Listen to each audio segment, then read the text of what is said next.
everything reminds you.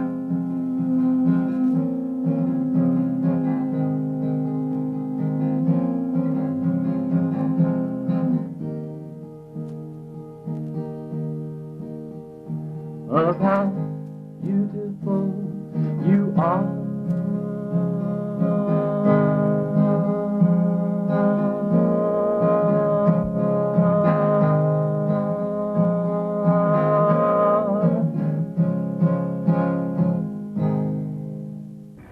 Hello, I'm Terry Doran. Welcome to Theater for Ideas. Today, second in our series on the war in Iraq, and the topic, saving Private Lynch from what? You've all heard of Jessica Lynch, the young woman who was rescued, a soldier in Iraq. I want to talk about a little bit what the conditions that took her to Iraq. For example, she's from a little town in West Virginia where the population is about 5,000 people. They have an unemployment rate of 15%, 20% live below the poverty line, and you can pretty much be assured those are low figures. The average income is $14,000. Jessica Lynch wanted to go to college to be a kindergarten teacher. How did she go from wanting to be a kindergarten teacher to a soldier for American forces, I think American imperialism, in a country called Iraq, fighting people she never met, never knew, had never done a thing to her? This is not against Jessica Lynch. This is against a system that uses war to fuel the egos of the rulers of the country and the economy of 1% of the richest people in that country, while the rest of us are getting screwed, to put it bluntly. And I mentioned some of the conditions there in West Virginia. We'll be talking about, for example, these offshore tax havens of American corporations where they pay no taxes as the American economy is going in the toilet, and a lot of other things. So I'm going to get the show started by introducing my guest. Amy Younger is a labor studies student at IPFW here in Fort Wayne. I met Amy at the Peace Rally, was very impressed with her articulate expression of the economic injustice, and you'll be hearing from her. Mr. Dean France, I think he called himself the man who writes the nasty letters to the paper, or something to that effect. Nasty because a lot of Americans, according to polls, would not agree. If 76% are for this war, then certainly what he writes is not popular. But very, very important and very necessary. And Pauline Vick, I don't know what I can say about Pauline. On several occasions where I needed rescued and I needed saved, Pauline Vick saved me. I was not a soldier, but she saved me for sure. And I think the world of her and her son David, who was in my folk school a long, long time ago. So I'm going to start, Dean, with you. You have some things you'd like to set the show up with. Well, to begin with, I have a quote from Martin Luther King. He said, "We begin to die on the day when we are silent about things that matter." We begin to die on the day we are silent about things that matter. Another quotation from Martin Niemöller, who was a U-boat captain in World War I. "Then he saw the light, and he opposed Hitler and the rise of Nazism. I heard Martin Niemöller speak on his last tour of America, and I shall never forget what he said at that point. He said the greatest sin of the church in Germany in the 30s was in remaining silent when it ought to have spoken." So that's why I have the right to speak out. And I think that speaking out and dissent is patriotic. I think it's the highest form of patriotism when our government is wrong. I didn't mean to say our government, because it's no longer our government. It's the government. And it is no longer a government of the people, by the people, and for the people. Now, so I'm totally against this war. Totally. It's unwise, it's unjustified, it's unnecessary. And in addition, it is illegal and it's immoral. Now, I'd like to build on that just a little bit to give the basis for feeling as I do, because I'm a pacifist by nature. I come from the faith community of the Church of the Brethren, which is one of the 3 historic peace churches along with the Quakers and the Mennonites. My other basis for feeling as I do is my philosophical and psychological basis. My postgraduate degree was in psychology from the C.G. Jung Institute in Zurich, Switzerland. And war is an affront to the psyche of a human being. And so for all these reasons, I oppose this war, but particularly this current war and all wars. And from a theological point of view, all war is sin, because it denies our basic human nature. And the military is a killing machine. I was indebted to Time magazine this week for a quote from a Marine general, General McCoy. He said, "Let's stop pussyfooting around, and let's call it for what it really is. It's murder, and it's slaughter." And later I want to refer to some pictures from Time magazine this week, but I'll close this segment by giving a quotation from Will Rogers, which I found this week. It's wonderful. It's rather crude and in country terms, but he said, "Never kick a cow pie on a hot day." And I think that's what we've done in Iraq. So I'll turn it over to you. All right, well, thank you, Dean. I just say a couple of things, and I want Amy to respond. And one, Einstein, I'm not getting the quote exactly right, but said, "Killing in war is no different than murder." And killing, you know, if you kill somebody, we go out and kill somebody, we're going to be arrested, tried, and if convicted, sentenced. War is legalized killing. You think about people that come from America, the American soldiers, I'd say maybe 2/3, I don't know if that's an exact quote, but many are poor. Many come from conditions like Jessica Lynch. That's the point. These are people who have no significance, no sense of status, no real worth in America.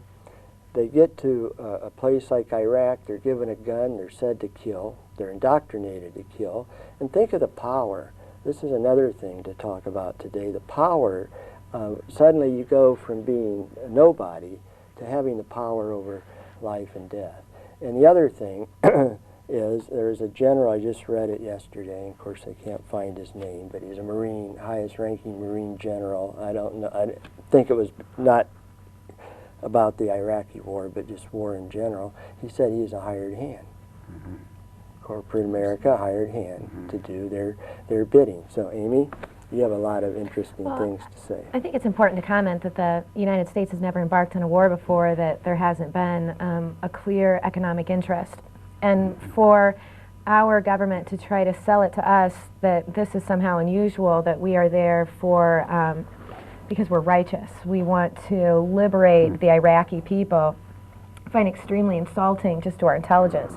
We would not be over there, we are not over there to try to help people. We are over there because there's money to be made. Bush #1 obviously was appointed. He was not elected as our president. Yeah, exactly. Our economy is in the absolute toilet.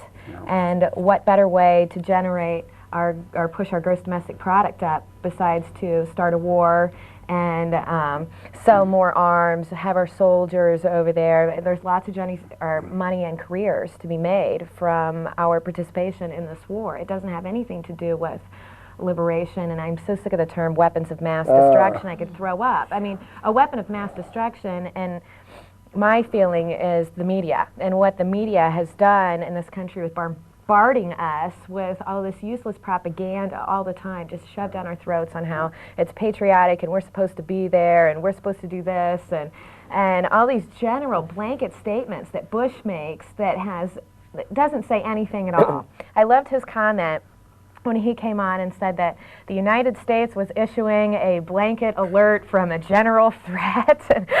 Oh yeah. What? Look out, Indiana. Look out, coast of Maine. The boogeyman. You know, our government. Look out, man in the moon. I know. Santa Claus, better check your sleigh. We're always under some sort of fear that we're going to be attacked. And whether that's attacked by our neighbor, attacked by our unions, attacked by other countries, we live in a state of fear in this country. And it's really, really irritating. We spend so much money on defense, but we don't take care of our neighborhoods. We don't take care of our poor. We don't make sure that people have enough to eat. If someone is taking advantage, supposedly, of the social system here, if they have a social safety net, then they are a leech on us. And that's not the way that our system, you know, is supposed to be set up. Just because you don't have a formal job, because you're at home and you're taking care of 3 children, doesn't mean that you're not a productive part of society. It's the younger generations that ultimately come about and take care of this world. And we put no value on motherhood or on subsistence levels of living. You're supposed to be a producer at all times. Produce, produce, produce. And I want to pick up on something you said, Amy, because anybody who is crafty and cunning and clever enough to steal an election and con the Supreme Court in the process is not above using war as a means of getting reelected. oh no. And I think there's a good chance there won't even be any election. and I have a book. Declared dictator. I have a book, What Does It Mean to Be Human? It's a collection of essays in response to the question, what does it mean to be human? 6 Nobel Prize laureates, Mother Teresa, Dalai Lama, Jimmy Carter are in here. And Jimmy Carter says in here, what's one of the things a president does to become popular? He starts a war. And I think Bush is not above that. No, he's not. You know, the Supreme Court is stacked. I mean, people with the ties to the Bush administration. I think it was fixed, the election was fixed, and I fear there's going to be, well, in the name of national security, we're going to have to call off this election. We just can't have an election at this time. It's too dangerous. So I just will be the president for life. And see, that brings me back to a point that you had made about silence, because silence is violent. It's absolutely violent. And if we, you know, continue to be complacent and not stand up for what our individual rights are supposed to be in this country, then they're going to be continued to be taken away from us because we're not saying anything. And I think that's why forums and community action, grassroots activism is really, really important. We have to start talking to one another. We have to make sure that our government, local, state, federal, knows that we are not happy about this. Not happy. And, you know, about the state of our economy, about labor, about how we're being exploited, you know, just in general. And not just in this country, but allowing our corporations to move to other countries and exploit their workforce. And then they have a really interesting way of turning it around to us. So where Clinton signs NAFTA and gets the American public all angry because the Mexicans are taking our jobs. Doesn't have anything to do with the corporations moving into Mexico and completely exploiting their labor force. We are angry at them because GM moves down there and pays their people $2 an hour. How dare they take our jobs? It's nothing to do with us or those people. It is all the government and corporations. But when you come right down to it, American capitalism is exploit or be exploited. It's a machine. It has there's no moral value there whatsoever. It is there to make money, and it will steamroll anybody in its way. My brother Chris did a program in Dallas, Texas last year. I made a documentary. He called it Festival Resistance, but ExxonMobil had their annual shareholders meeting there. And so around that shareholders meeting, he had a mock trial, put Exxon on trial for crimes against humanity. But the amazing thing is he somehow managed to bring, and with the help of others, to bring all these people from around the world, Russia, Indonesia, Colombia, to testify, to bear witness, as you put so eloquently, to the destruction of the human spirit, what ExxonMobil does routinely to get their way. Bulldoze a village in South America, just kill people in Indonesia that are in their way. This is business as usual, and this is American corporations, and this is one of the things we're talking about. Pauline, I want to get to you and David, because David, I know you put out some signs, and Pauline, you actually encouraged him to do so. And again, it's in this theme of of dissent. And dissent's kind of a loaded word because it sort of makes it look like we're troublemakers. And I think the troublemakers are the people putting this war on. And one of the things I wanted to say, and then I want to get to you, Pauline, is that if you really want to be honest about your feelings and you support this war and, you know, support our troops and all that, then they should be over there fighting. Mark Souder, George W. Bush, Dick Cheney, Donald Rumsfeld. None of them served any time in any military. Bush was AWOL from the National Guard during the Vietnam War. This is pathetic. But they should be, and every single American that says they support that war ought to go fight for it then. They want to be honest about it. Dean, But go ahead. all my life, too, I have been afraid of war, horrified by war. And could I just say that I'm against this war? I'm against the war. I don't believe in it, not for a minute, because I think it's about power and oil. And so I did some research about the oil situation in Iraq. It's theirs, but before World War I, it was Britain, France, Holland, and then after World War I, it was more of a mix. And then since World War II, the United States has become so rich and so powerful that we just have to run it, you know. Henry Kissinger said, oil is just too precious to leave in the hands of the Arabs, even though it's theirs. I heard someone in a cartoon say, "Why is our oil under their sand?" Oh, that is rich. Oh, my. So, What happened with your signs, David? Well, do you have the article that I wrote to the letter to the editor? I do. I do. Are you going to come later? Stand up and reach over here. I gave it to you. All right. Uh-oh, I pulled my thingy off. See? Well, I'll hook it back up and they'll come in and tell me if All they right. can't hear me. they could Oh, give you while you're getting hooked up, let me read a couple of statistics, and then we'll hear from David. This was from about a week ago. 130,000 British and American troops in action in Iraq.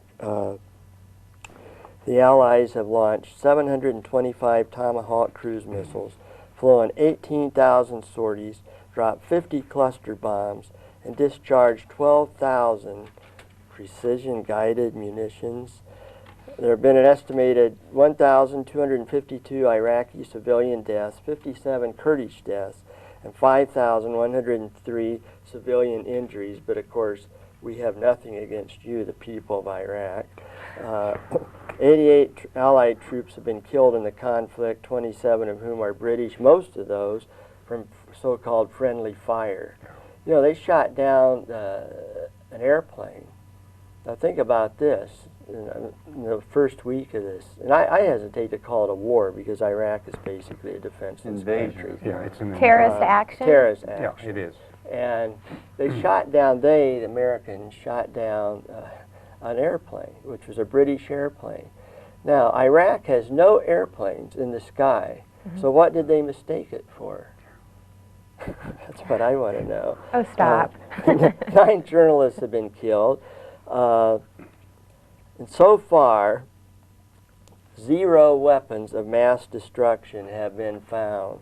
Saddam Hussein has not been found. 1,500,000 people in southern Iraq have no access to clean water.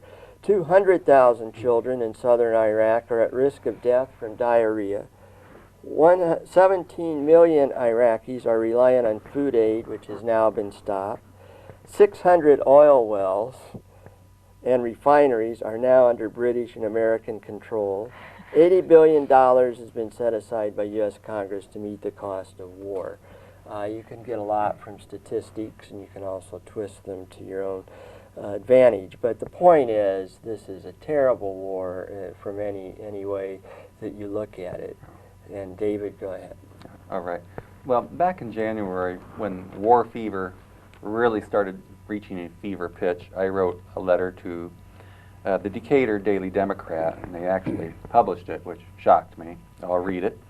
The date is January 25th, 2003, and they are on the web. I'm not sure exactly what their website is, but I'm sure if you did a search for Decatur Daily Democrat, you might come up with it.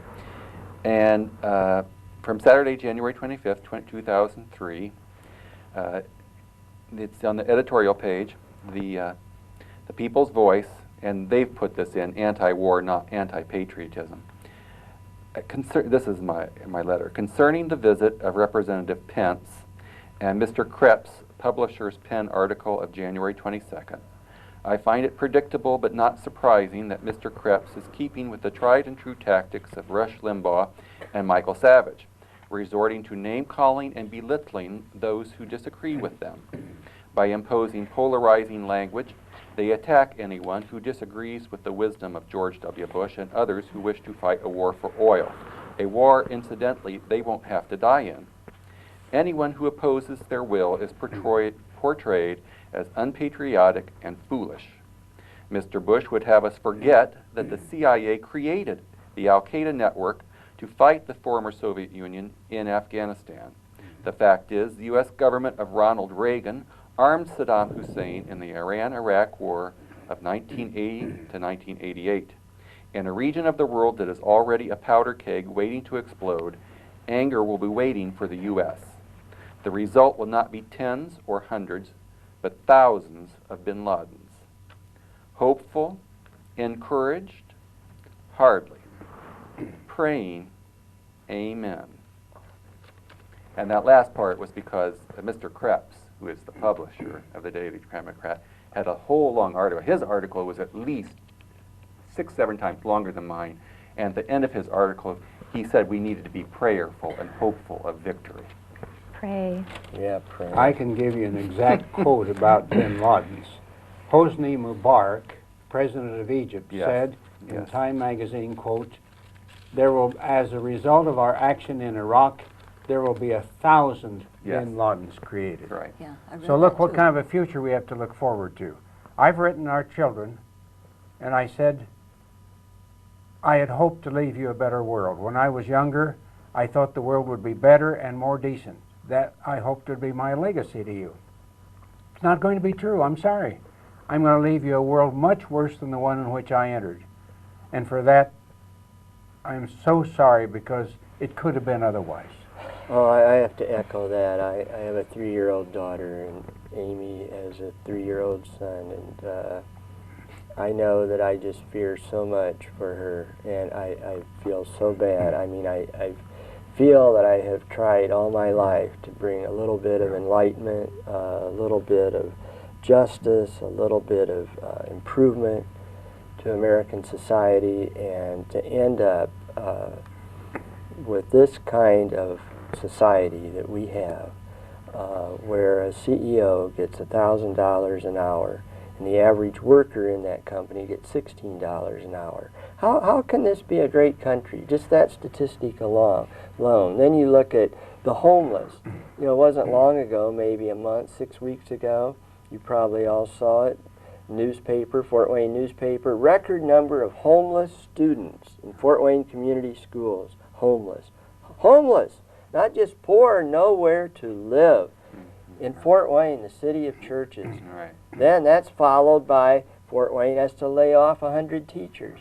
Then you look at Boys and Girls Club. They've got to cut after-school programs. What kind of society is this? And what kind of You've got all this society- money to go kill people, but no money for your own Exactly. people. There's no money, though, in supporting social safety nets or to take care of the poor and the downtrodden. That isn't figured into our gross domestic product, not in the slightest. What is figured into our gross domestic product is weapons. We are one of the biggest exporters of weapons in the world. I mean, it just doesn't make good economic sense to foster peace in a world where you're making so much money off of selling arms. And I have to say, David, that I love the point that you made about us funding bin Laden, because I have a great timeline of events on how we have played both sides against each other. In the 1980s, the CIA gives bin Laden $3 billion. We train and finance him. 1981, Reagan trains and finances the Contras. 30,000 Nicaraguans die. 1982, billions in aid given to Hussein to kill Iranians. 1983, the White House Secretary Oliver North gives weapons to the Iraqis. We were funding both sides of the fence, and as long as we're making money off it, it's fine. And when I find it Iraqis really started getting ahead, we started arming the Iranians. Right. Well, we have a really bad habit of having a coup in a country, appointing a dictator, and as soon as that dictator decides that they're not going to play by our rules anymore, then they're thrown out and we replace them with another one. So I would love to see who we are going to put to run the country after, you know, Hussein is completely gone and we have established their little puppet government and we have extracted what we need from the country. And I think it's really unfortunate that because I don't believe in the war, we are considered to be anti-patriotic, whatever. I love this country, and that's why I'm sitting here. I love our men and women that are over there fighting this war. I think that it's really unfortunate that we have all the propaganda bombarded on us than we do. I believe that those soldiers are over there completely righteous, that they believe wholeheartedly in what they're doing, and that disgusts me that our government has sold it to them in that manner. I'd like to pick up quickly on something you said about exporting arms. We're the biggest exporter of arms and weapons in the world. Absolutely. And 80% of what we sell goes to countries who have dictators. Well, we're getting shot with our own weapons. Yeah. Exactly. Weapons that we have sold to them. That's what our soldiers are dying with. And I have a real issue with this. Yeah, and getting back to our title, you know, if it's all, well, I think it is deliberate because you keep people poor and they have no other avenue than joining the Army. You know, if Jessica Lynch had had any chance at all, any decent funding,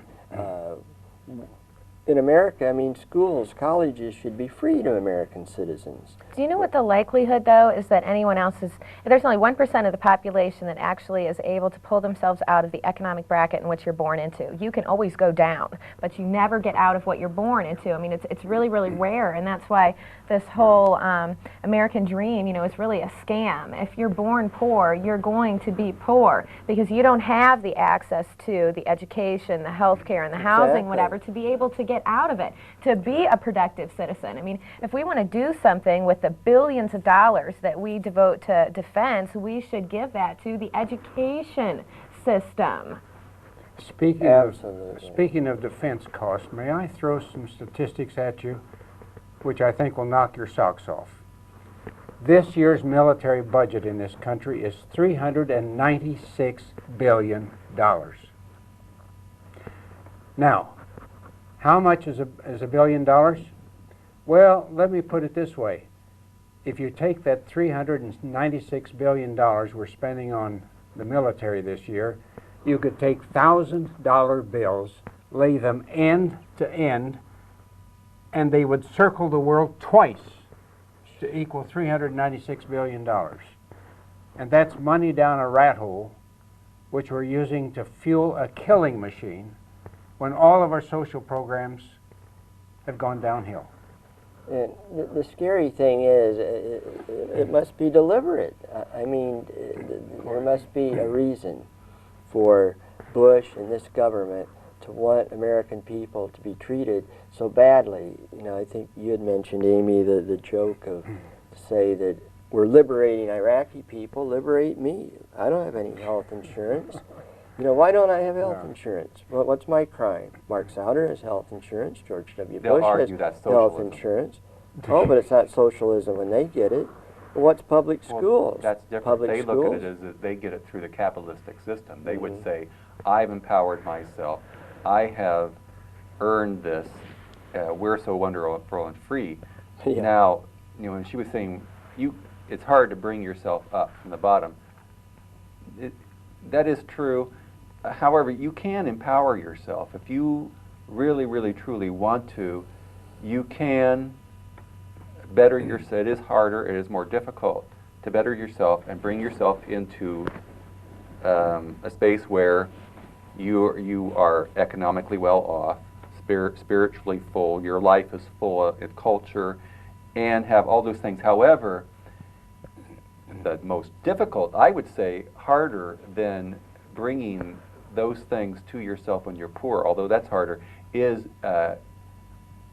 still having a conscience and being, in other words, having all that wealth and not being, I mean, the way the system is set up, how could you have all those things and not pay all this money for war taxes? How can you do that and have a business that doesn't have cameras watching everyone except maybe in the bathrooms? How can you do that doesn't have a business? Something like more than 80% of the businesses in America drug test. What is that if that's not an invasion of privacy? People you're very well aware of computers in the workplace being monitored by the employers. Telephone conversations, not just the government. How many of those are? You see, we're just, it's how could you operate in the business world and do better for other people selling a product without, I mean, the tentacles of these things go everywhere. How are you going to? Well, you have to take away freedom in order to protect it. You have to kill people in order to liberate them. That's the philosophy And of David, American I really want government. to touch on something too that you had said though about that, the 1% and having individual solutions and being able to pull out, is that a capitalist system really is based on oppression. Without oppression, a capitalist system cannot function because it is the haves and the have-nots. And regardless whether or not the American public wants to believe this or not, the middle class is diminishing. And if you are poor in this country, your likelihood of being able to get out of it is slight. Particularly, think about the chances that our black urban youth have in this country. Poor, you're not going to get out of it. You have been stereotyped. You have been discriminated against, and this is absolutely true. And this is something that I truly didn't want to believe before I went into school. I wanted to believe that we all had an equal footing, that it was possible to get out. And the longer and longer that I'm in school and I study what happens in society, it depresses me more and more, because without those people, our country couldn't function, because who's going to work at the gas stations? Who's going to take the service jobs? Who is going to do the jobs that no one wants to do? And when the poor American citizens decide that they don't want to do the worst jobs, then this creates the opening for the migrant workers from Mexico to come in and do those jobs. And we gripe as U.S. citizens about, how dare they come in, and take those jobs. But who wants to do those jobs? We don't have any problem with oppression in this country. It keeps the system, going, keeps people wealthy. Exactly, and then it's like throwing the people a bone. Here's your spectacle, here's your war. It's like the Roman Colosseum when they send people to fight lions, and then the masses would go and get entertainment out of it. I mean, I hate to be that cynical, but we're in deep and serious trouble, I think, in the United States. In the Vietnam War, I kind of went through this same thing. David was 10, and they said the war would last 10 years. And I talked for 10 years and just about talked myself out. But what was I going to say? Luckily, I was the last born. So I was younger. My sisters, if they had been male, probably would have. But well, we hear the same lies and nonsense in Vietnam. what I was going to say was, it's like a war made for television. It was just so programmed, and the Pentagon told us, a briefing. Every morning there was a briefing. It was nothing but lies. And so we're going through the same thing. And all the media people, as far as fair reporting and you're getting more information, unprecedented information, they had to sign a contract, the Pentagon. So how fair and objective can you be when basically you're working for the Pentagon? Now, speaking of speaking of lies, we've been lied to in World War II, in the Korean War, in the Vietnam War, and in this war. I've got concrete examples. I've been reading a book, Hiroshima in America. It's an in-depth report of what happened around the circumstances of dropping those atomic bombs on Hiroshima and Nagasaki. And you know, we were lied to then. And it's incredible how a government can exist on lies. But Hitler did it. He said if you tell it long enough and make the lie big enough, eventually people will believe it. I think it's P.T. Barnum who said, you can fool some of the people some of the time, but you can't fool all the people all the time. But I'm inclined to believe that the American public has been fooled by this administration. Well, we don't even think that we have a fighting chance, though, considering that we have to work so hard. Our cost of living has diminished so much since 1973. Consumer goods have escalated by like 3,500%, while our wages have gone up 350%. The people in this country believe that we have it, particularly me, I'm 30 years old, and they think that I have it better than my parents did, and it's like completely backwards, We, work hard. We collect, all our consumer goods, and we consider ourselves, very well off, but we aren't looking at what's happening in the world around us. We don't look at how the media has taught us to fear our neighbors. I mean, really, there's so much competition between us, and the media comes on and tells us that we need to be afraid of the black man. And I'm so sick of hearing that, murder, we're looking for, black man this, black man that, black man this. We're afraid to walk down the street. We're all armed. We have our doors locked. There's still a glass ceiling in this country with respect to women being promoted into higher positions. Women compose the largest voting bloc in the country, but yet we don't support ourselves. We don't elect women into political positions. Not really. We are not equally represented in this country, clearly at all. I mean, it's the white elitist. Stupid white man. Yes, thank you, Michael. Michael Moore, there we go. Stupid white man. He has in that book a prayer to, says he hopes every rich person in America gets some horrible disease, or I'm paraphrasing, but I just remember that wonderful Terry, book. there are two television stations. They're cable, WorldLink. WorldLink and Mosaic, and they give world news, and they tell the true news. And there's certainly a difference between what they say and what we hear, and the entire world can see through George Bush's scheme. But Americans won't or can't. I think that, go ahead. I don't And know our medium is just, it's the really evil one. Well, let's talk a little bit about that, and I still want to hear your story about your science statement, yes, because that's interesting. I think dissent is, Amy and you've all said, we need to speak out. Silence is the enemy, but you're getting punished. I mean, I was a teacher during the Vietnam War, and I spoke out against that war, and I was in draft age then, so I was in a lot more peril than I am with Iraq, although if you're going to declare war against the entire world, they're liable to go get all of us. They're going to need everybody to be a soldier, is what it's going to end up, but it's just very, very depressing, as you've pointed out, to go through Vietnam and then have this. I mean, have we learned nothing? Nothing. Nothing.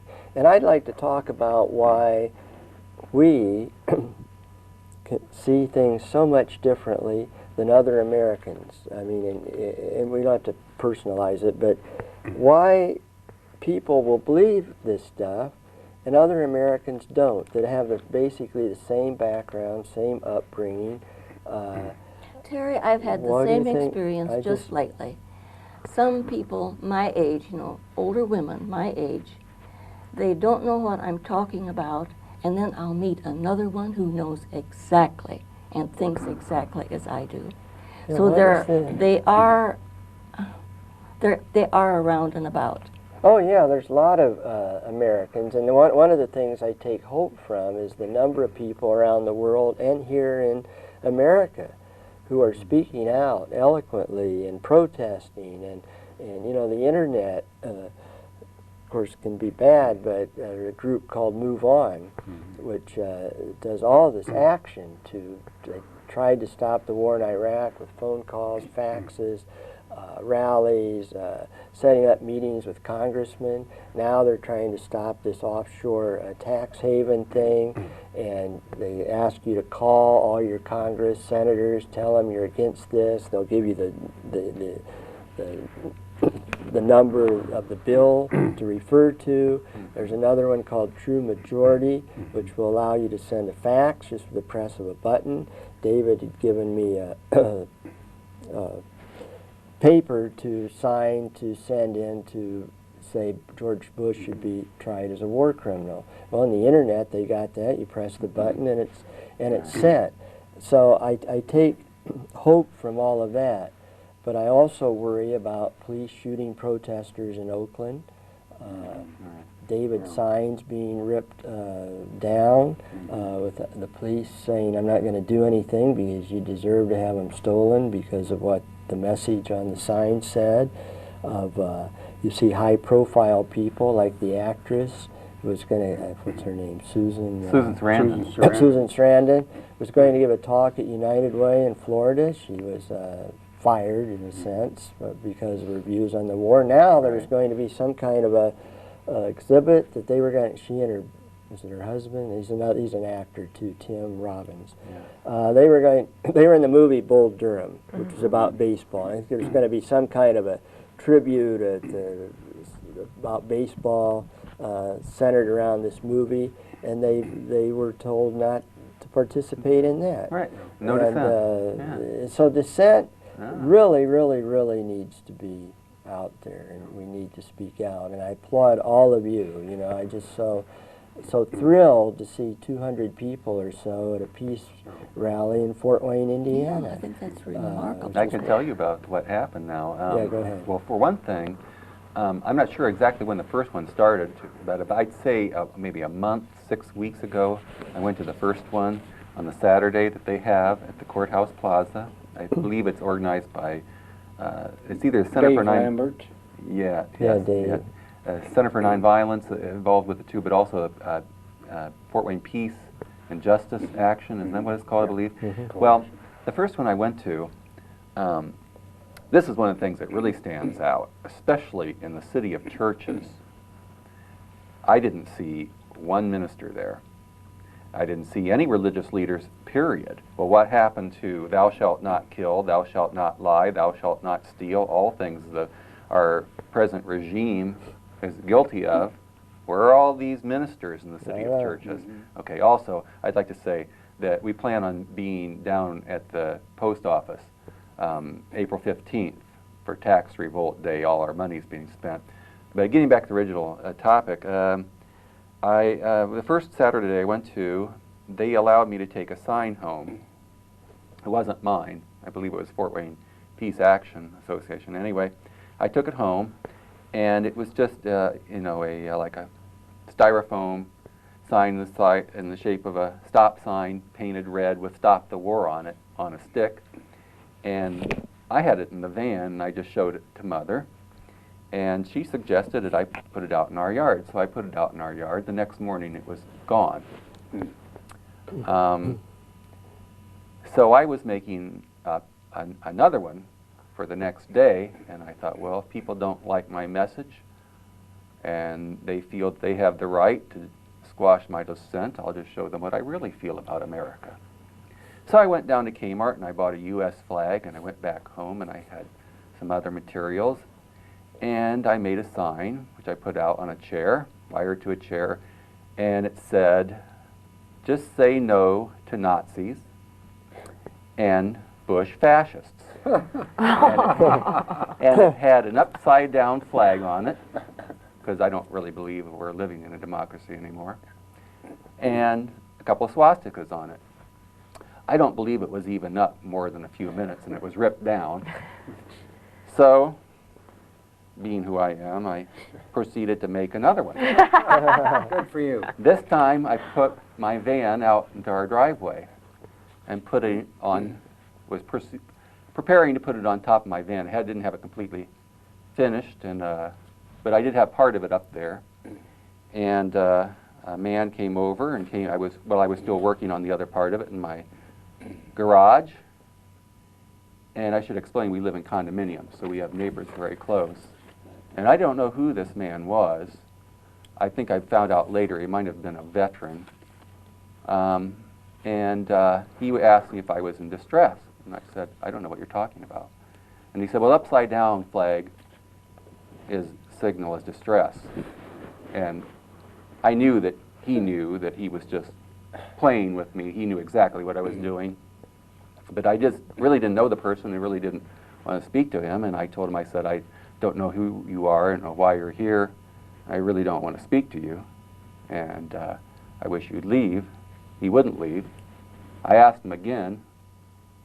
He still wouldn't leave. So then I was on the floor, and I got up from my artwork, and I walked over to him, and I said, if you do not leave, I will have to call the police. At that point, he pulled his arm back like he was going to hit me. So I went into our dwelling. I got my phone. I called 911, and he stood over in the other driveway with a neighbor. And when the police officer came, I explained to him what had happened. And he asked me what the original sign was that I had out in our yard. And I told him what it was, with the Stop the War. And he said, well, if that's what it said, I believe his exact quote was, if that's what it said, it should have been pulled up. I believe that's what he said. And I said, well, I have a right to a First Amendment right just like anyone else. And his comment was, we were fighting for freedom over there. All our soldiers are, and I was like, didn't want to get really a political debate with this guy about it. That wasn't the point of calling him. And I just basically told him, well, that's not what's happening over there. It's actually for oil. We all know that. And he really wasn't helpful in any kind of a way. And I basically told him, I said, all I want you to do is to go over there. And the man was still standing in the other driveway. I said, all I want you to do is go over there and tell him not to come over here. Do your job, preserve public order. Oh, I did discuss a little bit that with him, but Oh, that's too much logic, though. I'm sorry. right. There was more into the conversation, but to cut it short, because we're running out of time, I'd say, I just asked him to go, all I want you to do is go over there and tell him not to come over here. And he said, I'm not telling him nothing. That's exactly what he said. And I just was like, what country do you think you live in? Oh, I live in the USA. I was like, well, then why don't you do your job? And he wouldn't. He was getting in his car and was going to drive away. And I said, may I have your name? And he refused me to give me his name. It really angers me that we're treating this war like it's a football game. Or a video game. Like, we are over there to stomp, we're going to kick some butt, woo-woo. You know, have we forgotten? Jingoism. It seems like we've forgotten all sense of humanity. And that is really what the protest, you know, against war, or any war is that we are killing each other and not for ourselves. And I can't believe anyone else in this country has any problem with the Iraqi citizens. Where is the fight? I have no fight with another Iraqi citizen. We need to talk to each other. We need to work together as a global community. And if our supposed leaders have decided that they want to wage war on each other, then let's lock them in a room and let them duke it out. Oh, Why are you wow. killing us? Why are you sending us over to fight your battle? Because it has nothing to do with us. This is your interest. This is your monetary gain, and I'm the only one that's going to die for it. Yeah, And it's aggravating. Yeah, I want to speak a little more to the moral issue here involved, because I think that's the real issue here. It is an immoral war. All wars are immoral, by the way. Time magazine this week had a number of photos of the war, and I will never forget both of them. The first one was of a little boy, maybe 8 or 10 years old, in a Baghdad hospital. He had been caught in the crossfire, badly burned, both his arms were blown off, and his aunt was comforting him in the hospital because the rest of his family had been killed by us. Yeah. And didn't know it. And didn't know it yet. Yeah. And there was another picture of a farmer, an Iraqi farmer in a truck, who was taking his onions and garlic to market, and he didn't stop soon enough at a military checkpoint, and our soldiers killed him in his truck. And then one of the soldiers said afterward, I don't know why we have to kill innocent civilians. So I think we need, the cost of the war is not only economic, but it's moral. Right. We've lost our morals in this country, and we better do something about it. I want to raise the question, too, about Arianna Huffington's books. I hope you've read them. Yeah. One I is have a Pigs quote at the from- Trough, in which she talks about the corporate greed in America, Oh, which have I can imagine. which has taken our economy down the toilet, as you said.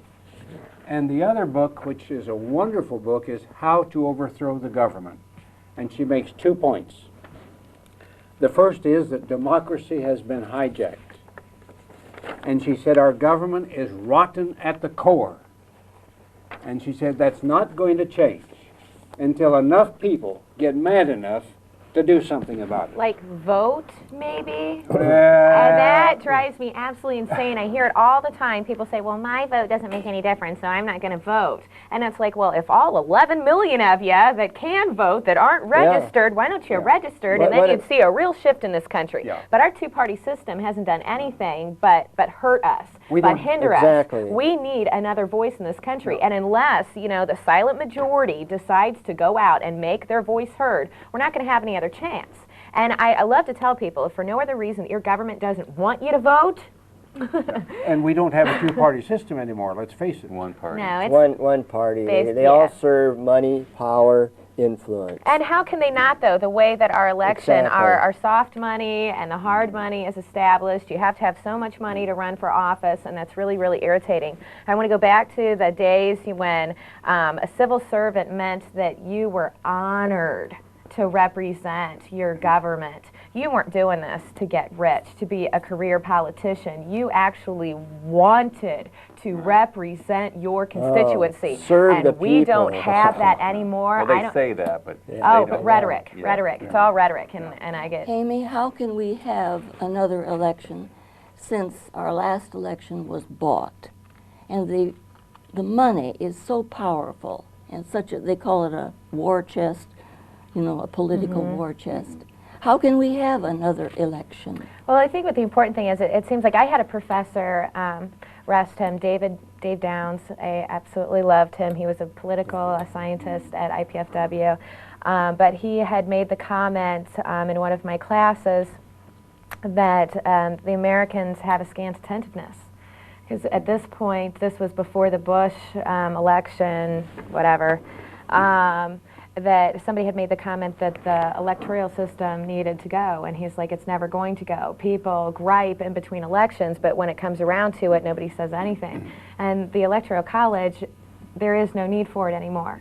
It is popular vote. I mean, Gore won the popular vote. Right. Bush was appointed, and we lose that. We don't talk about that, and we really need to get rid of the Electoral College, because our vote doesn't matter as long as someone else is casting the vote. You know, then we're just count out. And the other thing that I had the problem with was absentee votes.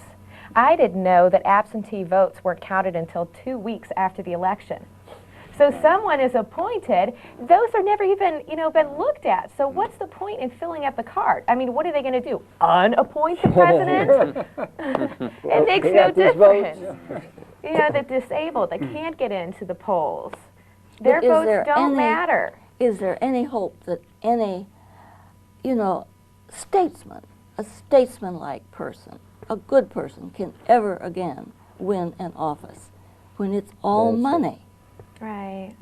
That is Good the question. question. Well, it's the general rhetoric, you know, that I get tired of. I want to hear someone stand up and say, you know, what they actually believe in, not through what has been polled, and you need to talk to this demographic because you're looking at, you know, this, you know, group and whatever. I mean, I want to hear a politician just once stand up and say something from the hip, just honest. Just honest. I think I'd probably drop over. I know we're getting close to the end. May I share with you a poem by Rumi? Sure. Because I want to lift up again the importance of being human. Okay. I think war is against humanity. That's Before why it's evil. you had mentioned Huffington. Yeah, I want to just read a quick quote from her, and then you read your poem. okay. And we probably are down to getting toward the end of our show here. These companies, this is from Arania Hovington, these companies enjoy America's many freedoms but don't want to pay their fair share to support schools, law enforcement, and homeland security. They desert the country for Bermuda's beaches even as our young men and women are putting their lives on the line in Iraq's deserts. They are cheating America, and they are cheating every American taxpayer who plays by the rules. No. So, I don't know whether you know the poet Rumi. He lived in the 12th century. He was a Sufi poet, and his poetry is really being read widely these days because he is so relevant. And it's as if he was speaking to the 21st century, even though it was written 800 years ago. But I found a poem by Rumi that lifts up the importance of being human and how important each human being is. I want to share that with you. If you could only see your beauty, for you are greater than the sun, why are you withered and shriveled in this prison of dust? A basketful of bread sits on your head, but you beg for crusts from door to door. You are more precious than heaven and earth. You know not your own worth. Sell not yourself at a little price, being so precious in the eyes of God. Beautiful. Beautiful. Well, we have about 4 minutes. I'd like each of you to make a closing comment. If you want to start, David.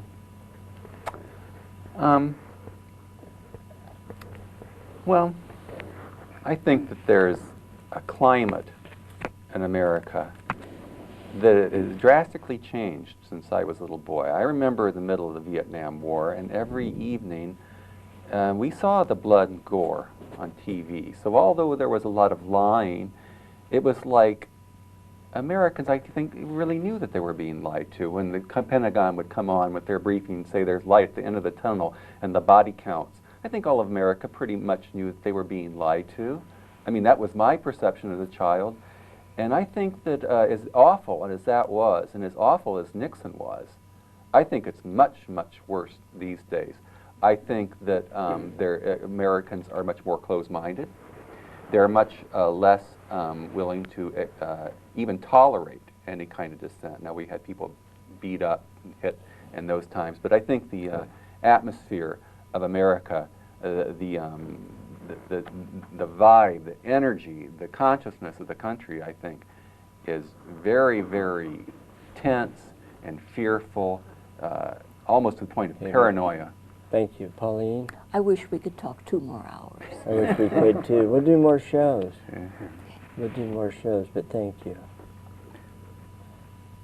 Bush and his companions in crime. Well, let me back up a little bit. First of all, I think Bush should be impeached for his high crimes and misdemeanors.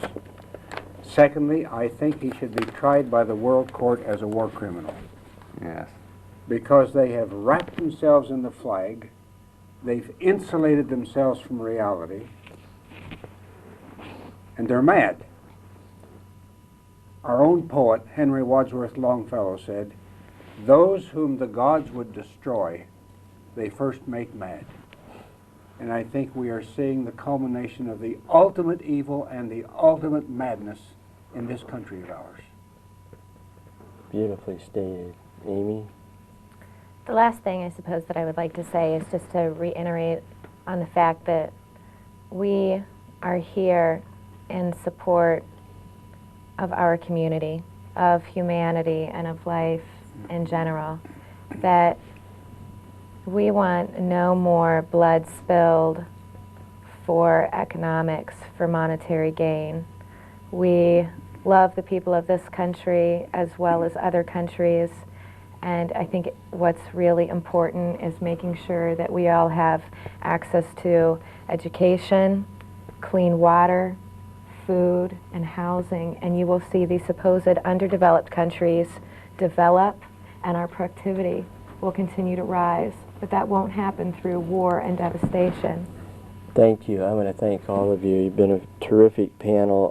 I'll close with a quote from a man that I wish had been elected president, George McGovern, It says, while young Americans die, profits go up. But our economy is not booming, and our stock market is not booming. Our wages and incomes are not booming. While waging a war against Iraq, the Bush administration is waging another war against the well-being of America.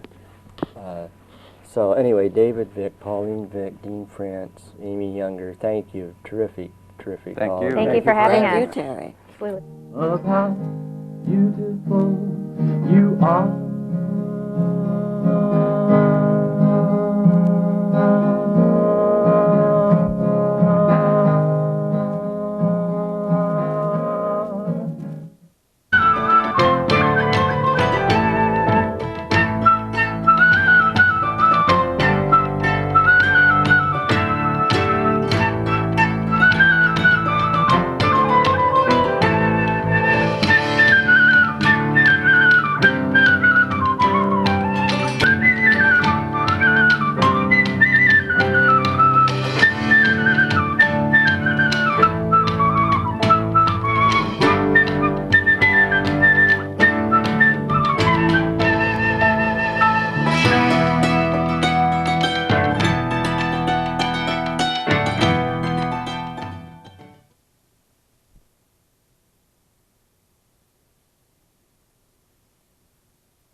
Gracias.